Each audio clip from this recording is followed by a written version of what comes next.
Jika tidak hari ini, mungkin minggu depan. Jika tidak minggu ini, mungkin bulan depan. Jika tidak bulan ini, mungkin tahun depan. Puan-puan, tuan-tuan, pusat zakat beri galakan sokmo. Kalau puan-puan semayang Jumaat tengah hari kerang, boleh semayang Jumaat. Kalau nak ikut Mekah boleh, sini boleh jugalah nak semayang Jumaat. Tiap hari Jumaat, khutbah Jumaat pesan suruh zakat. Tiap Jumaat tanpa gagal. Kita beri galakan. Pusat zakat pula mudahkan pula cara berzakat. Dulu orang komplain, kita orang malaslah bayar zakat. Kenapa? Parking payah. Tawah 3 kali belum ada kosong lagi. Kan dulu pejabat dia memang susah nak parking, tuan-tuan puan-puan. Dia orang pun ikhtiar siang malam, fikir sekarang dia mudahkan, boleh di hujung jari.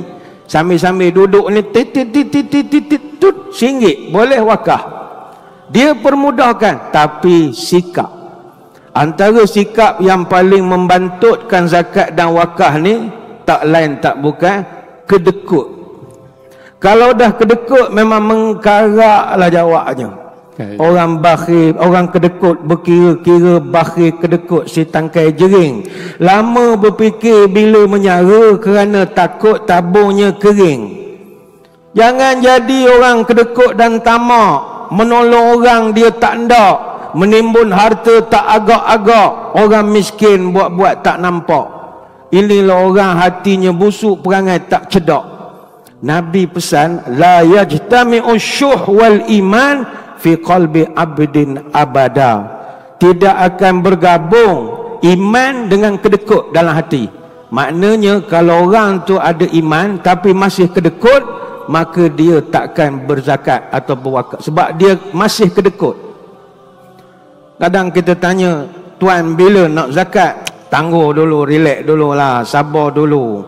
Lepas sehari-sehari, hari berganti hari, minggu berganti minggu, bulan berganti bulan, tahun berganti tahun, sedar-sedar nak matilah pun belum terfikir untuk nak berzakat.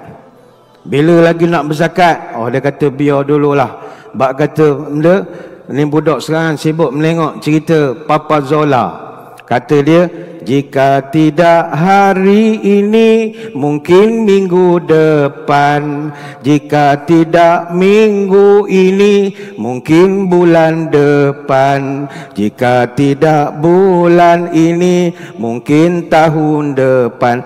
Akhirnya sampai sudah tak berzakat, tak berwakaf. Sampailah Abang Jamil hidup balik. Sebab itu dalam Quran Allah Ta'ala sindir kita ataupun Allah gambarkan apa amalan yang manusia paling nak buat sekali kalau ditakdirkan dia hidup balik. Kalau kita dah mati, Tuhan bagi izin awak akan hidup 5 minit. Apa orang tu akan buat? Allah rekodkan dalam surah Munafikun ayat 10. Antara permintaannya, fayaqul rabbi laula akhartani ila ajalin qarib fa asaddaqa wa akum minas salihin. Wahai Tuhan, tundalah mati aku ni seminit 2 minit. Awak nak buat apa? Saya nak sedekah, saya nak tolong orang, baru nak buat. Rupanya orang yang dah mati, yang duduk dalam kubur, kalau diizinkan bangun, diberi pilihan nak buat amalan apa, dia tak nak pergi umrah. Susah kan, nak apply visa lagi, nak siap beg, susah.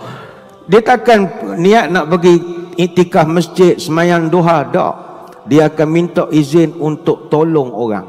Sebab itulah sementara kita ni sihat, mari kita tolong orang. Sebab tolong orang ni bukti kita ada iman. As-sadaqatu burhan, kata Nabi, sedekah itu bukti orang tu ada iman. Kenapa Nabi sebut iman ini dibuktikan dengan sedekah? Kerana manusia ni benda yang paling dia suka dalam hidup harta.